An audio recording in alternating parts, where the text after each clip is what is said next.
Hello everyone, welcome to my YouTube channel. In the previous video, I have discussed about the pre-test question of Vikarnasan College. Today I'm going to discuss about the pre-test question MCQ solve a very renowned college, Ideal School and College. Let's get started.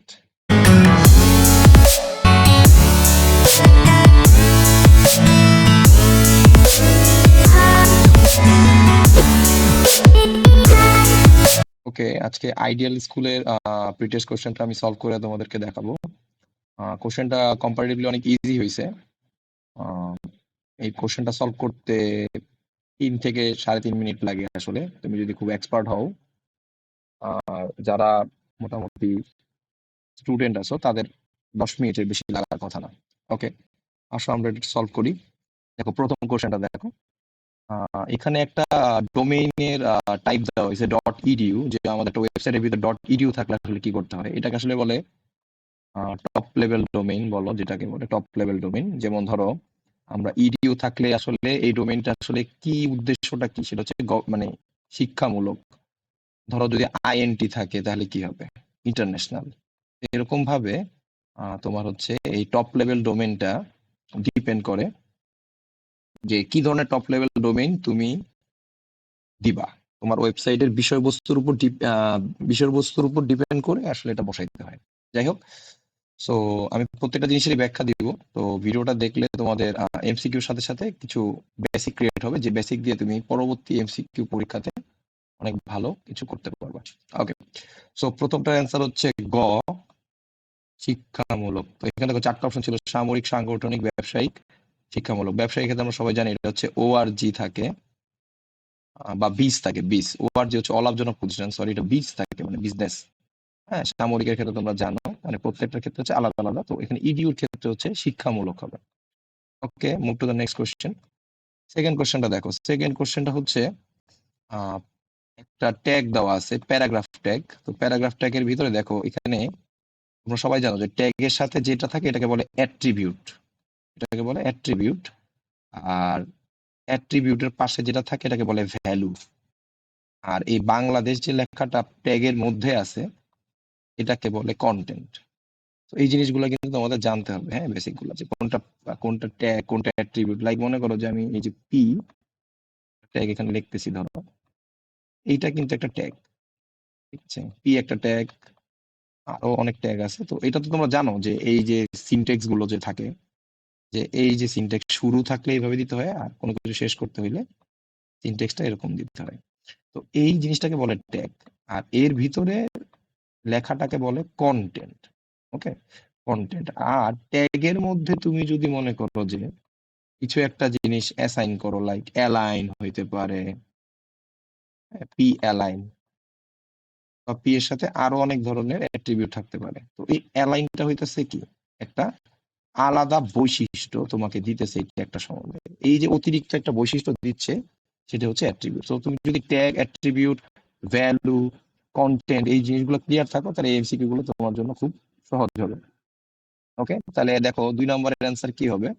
হচ্ছে এখানে উদ্দীপকের element content কোনটা, element content হচ্ছে Bangladesh, option হচ্ছে 3, 2 এর গ হবে answer. 3 নম্বর দেখো উদ্দীপকের অ্যাট্রিবিউটের ভ্যালু, অ্যাট্রিবিউটের ভ্যালু এখানে আমার হচ্ছে সেন্টার। তো এটা হচ্ছে 3 এর হবে অ্যান্সার খ। ওকে, এইবার আসো আমরা 4 নাম্বার এসে যাই, চতুর্থ প্রজন্মের প্রোগ্রাম কোনটা আর কি, বেসিক, প্যাসকেল, সিএস, ইন্টেলেক্ট। তো এটার অ্যান্সার হবে ইন্টেলেক্ট। এর আগে আমরা বিকার নেসার কোশ্চেন যখন সলভ করছিলাম তখন ছিল আরেক অপশনে ছিল এসকিউএল। তো এসকিউএল কিন্তু চতুর্থ প্রজন্মের, ইন্টেলেক্ট চতুর্থ প্রজন্মের। সো এই প্রজন্মের উদাহরণগুলো একটু মনে রাখবা, যেমন আমাদের বাণিজ্যিক ভাষা আসে কোবল, তারপর বৈজ্ঞানিক ভাষা আসে ফোরট্রান, এরকম কিছু কিছু খুবই ইম্পর্টেন্ট কিছু ভাষা রিলেটেড, হ্যাঁ, প্রজন্ম রিলেটেড বিষয়গুলো মাথায় রাখতে হবে। এবার সফটওয়্যার, অনুবাদক সফটওয়্যার কত রকমের, এটা কিন্তু আমাদের আগের যে এমসিকিউ সলভটা করছিলাম সেখানেও অন্যরকম ভাবে আসছে, মানে প্রকারভেদটা আসে নাই, বাট সেটা টাইপ নিয়ে ছিল। তো এই অনুবাদক প্রোগ্রামটা কিন্তু বেসিক্যালি অনেক ইম্পর্টেন্ট টপিক, ঘুরে ফিরে সব কলেজেই দেখছি এই প্রশ্নটা দিচ্ছে, এবং তুমি যদি প্রিভিয়াস ইয়ারের কোশ্চেন গুলো সলভ করো এটা পাবা। তো অনুবাদক প্রোগ্রাম হচ্ছে 3 প্রকার, তোমরা জানো এই 3 প্রকার কি কি। ওকে, তারপরে আসো ফ্লো চার্টের সংযোগ প্রতীক। সংযোগ প্রতীকটা খুব বেশি দেয়, এর আগের কোশ্চেন সলভটাতেও ছিল সংযোগ প্রতীক হচ্ছে গ, অপশন হচ্ছে গ। তোমরা জানো এটা হচ্ছে প্রক্রিয়াকরণ, এটা হচ্ছে শুরু করতে গেলে লাগে, আর এটা হচ্ছে কোনো কিছু সিদ্ধান্ত নিতে গেলে লাগে এই চিহ্নটা। ওকে, এটার 6-এর অ্যান্সার হচ্ছে গ। কোশ্চেন খুবই সহজ ছিল, এটাতে 25-এ 24-25 পাওয়া কোনো বিষয়ই না। ওকে, 7 নম্বর কোশ্চেনটা দেখো, সরাসরি কোন ভাষা কম্পিউটার ব্যবহার করা হয়, মানে কোন ভাষাটা কম্পিউটার সরাসরি ধরতে পারে। তো আমরা জানি মেশিন ভাষা, কিন্তু এখানে একটু চালাকি করা হয়েছে, মেশিন ভাষা অপশনটা না দিয়ে এটার বাংলা ভার্সনটা লেখা হয়েছে যান্ত্রিক ভাষা। তো অনেকে এটা খুঁজবে মেশিন ভাষা কোথায়, মেশিন ভাষা কোথায়। তো এটা হচ্ছে অ্যান্সার হচ্ছে যান্ত্রিক ভাষা, 7-এর অ্যান্সার হবে খ। সো একটু তো ঘুরাই দিবেই, একটু খেয়াল করে এমসিকিউটা দাগাইতে হবে। এবার ফ্লো চার্ট কত প্রকার? ফ্লো চার্ট হচ্ছে 2 প্রকার, একটা হচ্ছে সিস্টেম ফ্লো চার্ট, একটা হচ্ছে সিস্টেম ফ্লো চার্ট, আর একটা হচ্ছে প্রোগ্রাম ফ্লো চার্ট। সিস্টেম আর একটা হচ্ছে প্রোগ্রাম। তো তোমাদের কিন্তু প্রোগ্রাম ফ্লো চার্টটা নিয়েই হচ্ছে পুরো চ্যাপ্টারটা, সিস্টেম ফ্লো চার্ট নিয়ে শুধু সিস্টেম ফ্লো চার্টের সিম্বল গুলো কোনটা কি কাজ করে সেগুলো দেওয়া আছে, বাট এটা নিয়ে বিস্তারিত আলোচনা নেই। তোমাদের প্রোগ্রাম ফ্লো চার্টটা নিয়ে যত মানে পুরো চ্যাপ্টারটা। সো 2 প্রকার, এটা মাথায় রাখবা, এবং সিস্টেম আর প্রোগ্রাম। ওকে, এবার HTML আসলে হেডিং ট্যাগ দিছে, হেডিং ট্যাগ তো জানো লেখা বড় থেকে ছোট করা। তো আমরা জানি যে H1 থেকে হচ্ছে এটা স্টার্ট হয়, তো H1 থেকে একদম H6 পর্যন্ত। তো H1 হচ্ছে সবচেয়ে বড়, এটা একটা হচ্ছে সবচেয়ে বড় লেখা, H6 হচ্ছে সবচেয়ে ছোট লেখা। তো প্রশ্নটা খেয়াল করতে হবে, বড় থেকে ছোট বলছে না ছোট থেকে বড় বলছে, তো এটা অনেকে ভুল করে ফেলবে। অনেকে কি করবে যে বড় থেকে ছোট, মানে H1 থেকে H6 দিয়ে দিবে, কিন্তু কোশ্চেনে বলছে সবচেয়ে ছোট এবং বড়, মানে ছোটটা আগে বড়টা পরে। তো এই জন্য উত্তর হবে এটা খ, H6, আর এটা হচ্ছে H1। তো এই এমসিকিউটা অনেকেই তাড়াহুড়া করতে গিয়ে ভুল করবে, অনেকে H1 H6 দিয়ে ফেলবা। প্রশ্নটা ভালো করে পড়বা যে কোনটা আগে চাইছে। ওকে, এরকম ভুল অনেকেই করছে, আমার স্টুডেন্টদের মধ্যে অনেকে করছে, যার জন্য আমি কথাটা বললাম। ওকে, এবার নেক্সট কোশ্চেন 10 নম্বর বলছে অর্ডার লিস্টের ভিতর, অর্ডার লিস্ট ও আনঅর্ডার লিস্টের মধ্যে HTML কোডের কমন ট্যাগ কোনটা? তোমরা জানো যে অর্ডার লিস্টের ক্ষেত্রে আমরা OL ট্যাগটা ইউজ করি, আর আনঅর্ডার লিস্টের ক্ষেত্রে আমরা UL ট্যাগটা ইউজ করি। সো এখানে কোনো কমন ইস্যু নাই, কিন্তু যখন আমরা লিস্টিংটা করি, যে ধরো অর্ডার লিস্টে তো 1 2 3 অথবা ABC এরকম ভাবে লিস্টিংটা থাকে, আর আনঅর্ডার লিস্টে কোনো নাম্বারিং থাকে না, সিম্বল থাকে, লাইক সার্কেল থাকে, স্কোয়ার থাকে, ডিস্ক শেপ থাকে। তো এখানে এই লিস্টিংটা করতে গেলে আমরা এলআই নামে একটা ট্যাগ দুইটাতেই ব্যবহার করি, যেটা হচ্ছে দুইটা ট্যাগেরই কমন। এই জন্য এটার অ্যান্সার হবে 10-এর খ। এবার আসো আমরা 11 নম্বরে যাই। 11 নম্বরে কি বলছে? 11 নম্বরে দেখতে পাচ্ছ একটা গেট আঁকা আছে। সো তোমরা গেটের বিষয়গুলো খুবই গুরুত্বপূর্ণ, মানে গুরুত্বভাবে জিনিসগুলো শেখার চেষ্টা করবা, কারণ গেট কিন্তু খুবই খুবই ইম্পর্টেন্ট। আচ্ছা, তো এখানে কোন গেট দেওয়া আছে দেখলে বোঝা যাচ্ছে যে এক্সোর গেট। এখন এক্সোর গেট তো ভালো কথা, তো এখানে ইনপুট কিন্তু আমার 3টা দেওয়া। আমরা এক্সোরে 2টা ইনপুট সবাই খুব ভালো পারি, যে দুইটা যদি সেম টাইপ ইনপুট হয়, যেমন দুইটাই যদি 0 হয় তাহলে আউটপুট 0, আবার দুইটা 1 হইলেও আউটপুট কি 0। কিন্তু 3টা হইলে কি করবা, এটা অনেকে আমরা জানি না। তোমাদের 3টার ট্রিকটা আমি একটু বলে দিচ্ছি। তো এক্সোরের যে চিহ্নটা, সেটার বেসিক প্রিন্সিপালটা আমি একটু অল্প করে বলে দিই। দেখো, মনে করো এখানে 0-র সাথে এক্সোর হইলো অথবা 1-এর সাথে এক্সোর হইলো। এখানে কি হইতে পারে, হয় 0 হবে নাহলে 1 হবে। 0-র সাথে যদি কোনো কিছু এক্সোর হয়, আচ্ছা 0-র সাথে 0 এক্সোর হইতে পারে, 0-র সাথে 1 এক্সোর হইতে পারে, 1-এর সাথে 1 এক্সোর হইতে পারে, 1-এর সাথে 0 এক্সোর হইতে পারে। এই তো কম্বিনেশন, এর বাইরে আর কিছু না। তো যখন 0-র সাথে কোনো কিছু এক্সোর হবে, তখন কোনো চেঞ্জ হবে না। লাইক ধরো 0 এক্সোর 1, এটার আউটপুট হবে 1, অথবা 0 এক্সোর 0, তাহলে এটা আউটপুট হবে 0। তার মানে 0-র সাথে কোনো কিছু হইলে আমার আউটপুটে কোনো চেঞ্জ নেই, বাট যখন 1-এর সাথে কোনো কিছু এক্সোর করবো, তখন সেটা উল্টে যাবে, মানে ইনভার্স হয়ে যাবে, মানে যেটা হচ্ছে ইনভার্ট হয়ে যাবে আর কি। 1-এর সাথে 1 এক্সোর করলে কিন্তু 1 বার হচ্ছে অ্যান্সার, 1 বার মানে কি 0।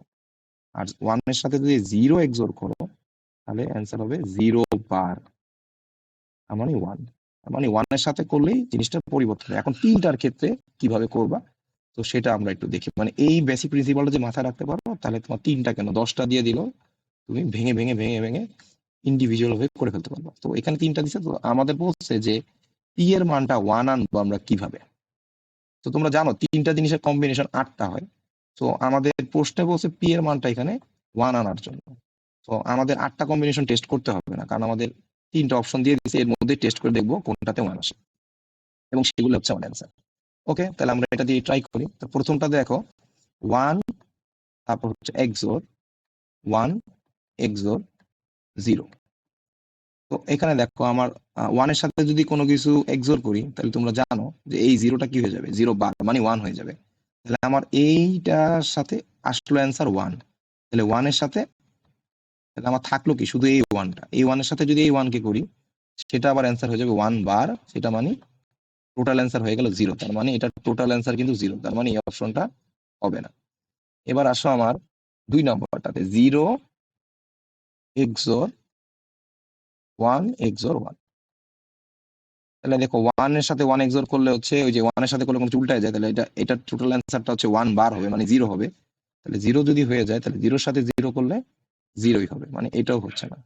এবার 3 নম্বর অপশনে আসি 1 XOR 1 XOR 1। 1 এর সাথে 1 XOR করলে 1 বার মানে 0, 0 এর সাথে 1 XOR করলে কিন্তু ওই যে 1 এর সাথে করতেছে তার মানে উল্টায় যাবে, মানে 0 বার মানে 1। তার মানে এইখানে শুধুমাত্র এতগুলো 3টা অপশনের মধ্যে শুধু একটা অপশনের অ্যান্সারই পি এর মান 1 আসতেছে, সেটা হচ্ছে 3 নাম্বার অপশন। ওকে ওকে, আমি এই জিনিসটা তো খেয়াল করি নাই, এখানে তো একটা নট চিহ্ন আছে না। ও, তার মানে আমার প্রথমটাতে হচ্ছে মিল ছিল, মানে 1 আসছিল, পরের দুইটা হচ্ছিল 0 0 আসছিল। ওকে, তাহলে আমার এইটা আবার উল্টায় যাবে যেহেতু নট চিহ্ন আছে। তাহলে আমার এটা হয়ে যাবে 0, এই দুইটা হয়ে যাবে 1 আর 1।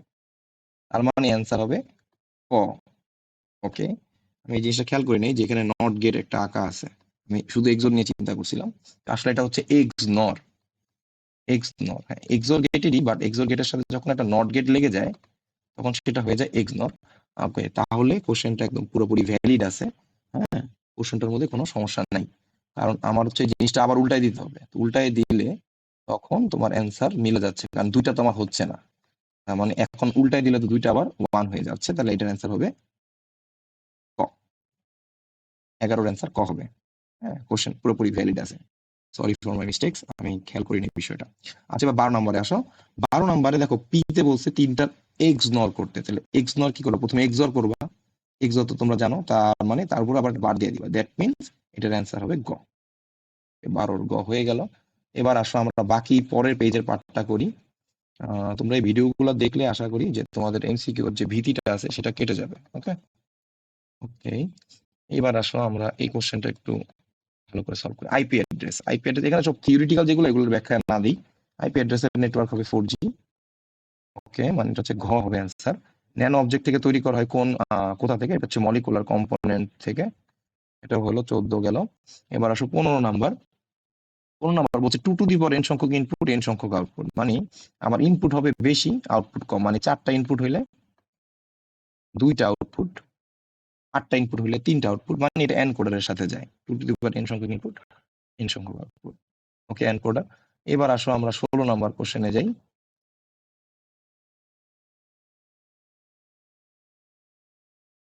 ওকে, 16 নাম্বার কোশ্চেনটা একটু দেখো। আচ্ছা, 16 নাম্বার কোশ্চেনটা হচ্ছে টুইস্টেড পেয়ার কেবল এর মাধ্যমে এখানে দেখো 3টা অপশন দেওয়া আছে। ডিজিটাল ডেটা ট্রান্সমিশন করা যায়, অ্যানালগ ও ডিজিটাল ডেটা ট্রান্সমিশন করা যায়, কম দূরত্বে ডেটা পাঠানোর জন্য এটি উপযোগী। তো এটার অ্যান্সার হবে 1 ও 2, মানে ক নাম্বার অ্যান্সারটা হবে। ওকে, এবার ভূপৃষ্ঠে ট্রান্সমিটার ও রিসিভারের জন্য থাকে কোনটা? দুটোটাই হবে, তিনোটাই হবে, স্যাটেলাইটও হবে। কারণ আমার তো মনে করো যে টেরিস্টেরিয়াল ক্ষেত্রে কি, টেরিস্টেরিয়াল ক্ষেত্রে হচ্ছে আমার এই যে ভূগর্ভ, এখানে হচ্ছে একটা টাওয়ার আছে, এখানে একটা টাওয়ার আছে। এখান থেকে তোমার হচ্ছে একটা জিনিস ট্রান্সমিট হবে আর ও হচ্ছে রিসিভ করবে। ওকে, স্যাটেলাইটের ক্ষেত্রে হচ্ছে তোমার একটা অরবিট থাকবে এরকম, সেই অরবিটের ভিতরে স্যাটেলাইটটা ট্রান্সপন্ডার থাকবে, অনেক কিছু থাকবে, এখান থেকে তথ্য ভূপৃষ্ঠে পাঠাবে, সেখান থেকে সে রিসিভ করবে। এবং রেডিও ওয়েভেও কিন্তু তোমার সেম আয়নোস্ফিয়ার নামে একটা স্তর আছে আমাদের বাতাসে, সেই আয়নোস্ফিয়ার পর্যন্ত রেডিও স্টেশন থেকে সেখানে থেকে আবার রিসিভারের কাছে যাবে। তার মানে তিনোটার ক্ষেত্রেই আমার হইতেছে লাগতেছে, তার মানে এটার অ্যান্সার হবে 1 2 ও 3, মানে হচ্ছে ঘ হবে এটার অ্যান্সার। 17 ঘ হচ্ছে অ্যান্সার। ওকে, এই 17 ঘ। আচ্ছা, এবার বলছে সম্প্রতি ডিজিটাল মেলায় সোফিয়া নামে একটি মানুষের সাথে কথা বলে, তার মানে বোঝা যাচ্ছে এটা কোন প্রযুক্তি, এটা হচ্ছে রোবোটিক্স। ওকে, 18 হচ্ছে গ। এবার আসার বাকিগুলো আমরা তাড়াতাড়ি শেষ করে ফেলি। উদ্দীপকে ব্যবহৃত প্রযুক্তির ফলে কি হবে? একটা হচ্ছে শিশুদের বুদ্ধি বিকাশ ঘটবে, মানুষের কর্মস্পৃহা বাড়বে, মানুষের মূল্যবোধ বৃদ্ধি পাবে, শিল্প কারখানায় ব্যয় কমবে। এটার অ্যান্সার হবে ঘ, শিল্প কারখানায় ব্যয় কমবে। এবার দেখো একটা প্যাটার্ন দেওয়া আছে 1, তারপরটা দেওয়া আছে 5, তারপর দেওয়া আছে 9, তারপর দেওয়া আছে ডি, তারপর বলছে পরবর্তী মানটা কত হবে। তো এখানে আমরা দেখতে পারতেছি যে এটা হচ্ছে সমান্তর ধারা, প্রত্যেকটাতে 4 করে বাড়তেছে, রাইট? 4 করে বাড়তেছে মানে 4 বাড়লে 5, 5 থেকে 4 বাড়লে 9, 9 থেকে 4 বাড়লে ডি মানে কিন্তু আমরা সবাই জানি ডি মানে হচ্ছে 13। মানে 13 সাথে 4 যোগ করলে সেটা হচ্ছে অ্যান্সার। এখন 13 তো ডি এর সাথে 4 যোগ মানে হচ্ছে কিন্তু হেক্সাডেসিমাল যোগ, নরমাল যোগ না, এটা হবে হেক্সাডেসিমাল যোগ। তোমরা জানো যে যোগফল যদি 16 বা 16-র বেশি হয়, আমার হেক্সাডেসিমাল যোগের ভিডিওটা তোমরা যদি দেখো তাহলে কিন্তু এই অঙ্কটা পারবা। 16 বা 16-র বেশি হইলে তখন 16 দ্বারা বিয়োগ করতে হবে এবং হাতে থাকবে 1। কারণ দেখো 17 হয়ে গেলে 17-কে তুমি যদি 16 দিয়ে বিয়োগ করো তাহলে 1 হয়, 1 বসাবো আর একবার বিয়োগে হাতে থাকে 1, একটা বসাই দিবে, এটার অ্যান্সার হচ্ছে 11। ওকে, এবং তোমরা এটা বেস মোডে ক্যালকুলেটরে গিয়েও করতে পারবা। হেক্স মোডে গিয়ে D+4 চাপ দিবা, অ্যান্সার 11ই চলে আসছে। হ্যাঁ, ক্যালকুলেটর এগুলো করা যায় যদি ভগ্নাংশ না থাকে। ওকে, এবার আসবে একটা টপোলজি এটা দেখে বোঝা যাইতেছে যেহেতু আমাদের কেন্দ্রীয় ডিভাইসটা সুইচ বলে দিছে, সুইচ অথবা হাফ থাকলে বুঝে নিবা এটা হচ্ছে স্টার টপোলজি। ওকে, এরপর বলছে যদি এ ও সি এর মধ্যে সর্বোচ্চ গতিতে ডেটা আদান প্রদান করতে হয় তাহলে কি করতে হবে? মানে আমাদের যেখানে কেবলটা আছে সে কেবলটার কি পরিবর্তন করতে হবে বা অন্য কি করলে এটার গতি বাড়বে। তো এই ধরনের প্রশ্ন বললে বুঝে নিবা যে আমার আসলে অপটিক্যাল ফাইবারের দিকেই কোশ্চেনটা যাইতে পারে। তাও আমি কোশ্চেনটা একটু পড়ে নেই। সুইচ পাল্টাতে হবে, না, this is not a good option. Ring টপোলজিতে রূপান্তর, না। টুইস্টেড পেয়ার কেবলের পরিবর্তে অপটিক্যাল ফাইবার ব্যবহার করতে হবে, হ্যাঁ এটা করতে হবে, কারণ আলোর গতিতে গেলে সেটা সবচেয়ে ফাস্ট। ওকে, এটা হচ্ছে গ হবে 22-এর। এরপর আসো 23 নাম্বার। 23 নাম্বার দেখলে বোঝা যাচ্ছে যে দুইটা ইনপুট হয়েছে, দুইটা আউটপুট হয়েছে, তার মানে এটা হচ্ছে হাফ এডার। সবাই জানো হাফ এডার হচ্ছে 2 বিট যোগ হয়, 2 বিট বর্তনী যোগের মানে বর্তনী যোগের বর্তনী। 24 নাম্বার দেখো, 24 নাম্বার হচ্ছে HTML একটা কোড দেওয়া আছে। তো এখানে প্যারাগ্রাফ ট্যাগের মধ্যে দেখো সুপার স্ক্রিপ্ট দেওয়া আছে। সুপার স্ক্রিপ্ট মানে হচ্ছে যেসব পাওয়ারে যায়, তার মানে এটার অ্যান্সার হবে এইচ। পাওয়ারে গেছে কত? পাওয়ারে গেছে 2, এইচ স্কোয়ার, তারপরে হচ্ছে ও, এটা হচ্ছে অ্যান্সার। তার মানে এটার অ্যান্সার হচ্ছে গ। এবং 25 নাম্বার কোশ্চেন হচ্ছে ব্রাউজারকারী সময় বাঁচায় কোন ট্যাগ? এটার অ্যান্সার হচ্ছে অ্যাঙ্কর ট্যাগ। অ্যাঙ্কর ট্যাগ কিভাবে সময় বাঁচায়? এটা হচ্ছে অ্যাঙ্কর ট্যাগ হচ্ছে হাইপার লিঙ্ক তৈরি করে। এখন মনে করো হাইপার লিঙ্ক তৈরি করলে যেটা হয় যে তুমি ক্লিক করলে কি হয়, ক্লিক করলে তুমি তোমার কাঙ্ক্ষিত স্থানে মানে ওয়েবসাইটের স্থানে চলে যেতে পারো। কিন্তু তুমি যদি সেটা ক্লিক না কইরা অন্যভাবে যেতে চাও তাহলে কিন্তু তোমার অনেক সময় লাগবে। তুমি জিনিসটা আবার এই অ্যাড্রেসটা পুরোপুরি টাইপ করবা, ইন্টারপ্রেস করবা, দেন অ্যাড্রেসটাতে যাবা। কিন্তু তুমি এখানে এক ক্লিকে চলে যেতে পারতেছো। ওই সেন্সে তোমার অ্যাঙ্কর ট্যাগ হচ্ছে সময় বাঁচায়। এবং এই প্রশ্নটা ঢাকা বোর্ডেও আসছে একবার। So this is very very important question. তো সবাই ভালো থাকবা, সুস্থ থাকবা। আজকে এই পর্যন্ত। ধন্যবাদ সবাইকে।